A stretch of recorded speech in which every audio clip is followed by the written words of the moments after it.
Day 25। আজকে morning ওয়াকের 25 দিন হাঁটা কমপ্লিট। এবার পিটি আর এক্সারসাইজেস করবো। নমস্কার। চেতন ও অবচেতন শব্দের পার্থক্য।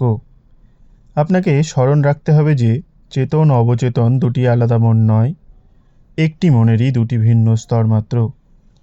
মনের চেতন স্তরটি হলো যৌক্তিক স্তর। এটির কাজ হলো পছন্দ মতো কাজ করা।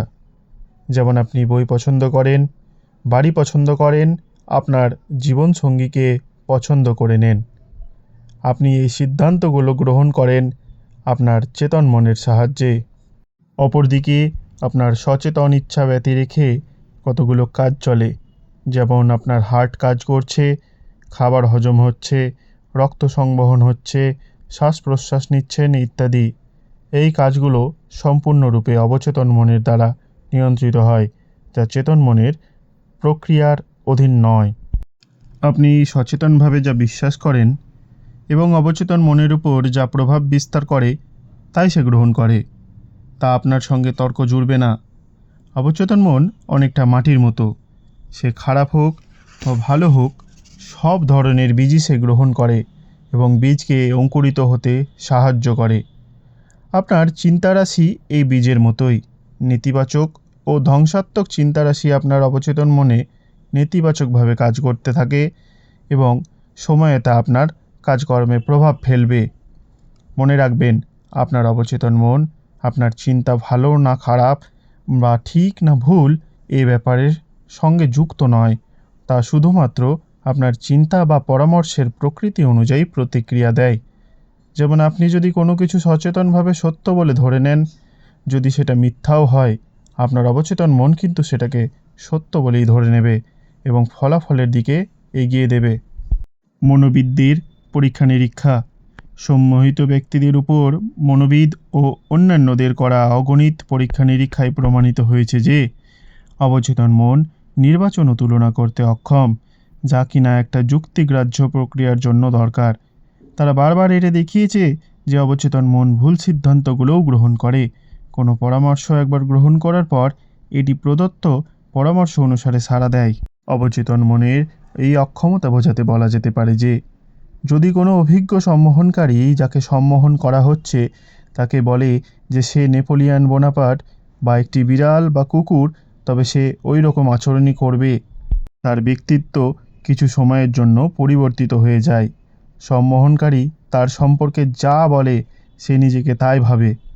একজন অভিজ্ঞ সম্মোহনবিদ তার কোনো অনুগামীকে সম্মোহিত অবস্থায় বলতে পারেন যে তার পিঠ চুলকোচ্ছে বা তার নাক দিয়ে রক্ত পড়ছে, বা কাউকে বলতে পারেন যে সে পাথরের মূর্তি বা সে জমে যাচ্ছে তাপমাত্রা 0 ডিগ্রির থেকেও কম।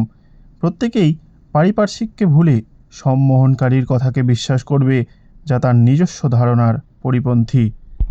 এই উদাহরণগুলি থেকে আপনার সচেতন কার্যকারণ সম্পর্কযুক্ত মন ও অবচেতন মনের পার্থক্য পরিষ্কার বোঝা যায়।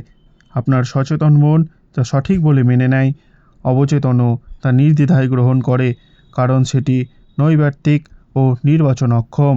তাই আপনাকে এমন চিন্তা ভাবনা ও ক্রিয়া করতে হবে যা আপনাকে আরোগ্য প্রদান করবে, উৎসাহিত করবে এবং আপনার অন্তরাত্মা আনন্দে পূর্ণ থাকবে।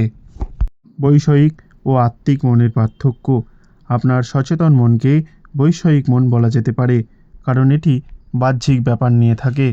বাহ্যিক মন বাহ্যিক পৃথিবী থেকে জ্ঞান আহরণ করে, বাহ্যিক জগৎকে পর্যবেক্ষণের মাধ্যমে 5টি ইন্দ্রিয়ের দ্বারা। এই বাহ্যিক মন আপনাকে পরিবেশে চলার বুদ্ধি দেয় এবং আপনাকে পরিচালিত করে। পঞ্চ ইন্দ্রিয়ের মাধ্যমেই আপনি জ্ঞান আহরণ করেন। পর্যবেক্ষণ, অভিজ্ঞতা ও শিক্ষার মাধ্যমেই আপনার বাহ্যিক মন শেখে। বৈষয়িক মনের আসল কাজ হলো যুক্তি বিচার করা, যা আমি আগেও বলেছি। মনে করুন হাজার হাজার লোক যারা লস অ্যাঞ্জেলেস ঘুরতে আসেন, তাদের মধ্যে আপনিও একজন। দেখে শুনে আপনি সিদ্ধান্তে এলেন যে শহরটি খুব সুন্দর, সুন্দর সুন্দর বাগান, রাজকীয় বাড়িঘর, সত্যি খুবই সুন্দর। এটা আপনার বাহ্যিক মনের কাজ। আপনার অবচেতন মনকে আপনার আত্মিক মন বলা যেতে পারে। আপনার আত্মিক মন আপনার পঞ্চ ইন্দ্রিয় দ্বারা পরিচালিত হয় না, আপনার আত্মিক মন স্বীয় প্রজ্ঞা দ্বারা পরিচালিত হয়। এটা আপনার আবেগ ও স্মৃতির ভাণ্ডার স্বরূপ।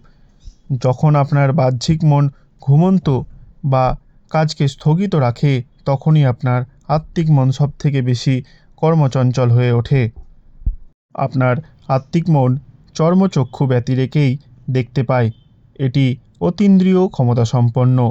অনেক ক্ষেত্রে এমন হয়েছে যে আপনার আত্মিক মন আপনার দেহ থেকে বেরিয়ে গিয়ে বহু দূরের নির্ভুল সংবাদ বহন করে এনেছে। আত্মিক মনের সাহায্যে অন্যের মনের খবর আপনি জানতে পারবেন, সিল করা খামের ভিতরের লেখা পড়তে পারবেন। এমন অনেক অলৌকিক ঘটনা ঘটানোর ক্ষমতা রয়েছে আপনার আত্মিক মনের। প্রার্থনার মাধ্যমে আমরা আমাদের বাহ্যিক ও আত্মিক মনের মধ্যে সংযোগ স্থাপন করে থাকি। সকলকে অনেক ধন্যবাদ। আজকের মতো এতটাই। আবার দেখা হবে আগামীকাল।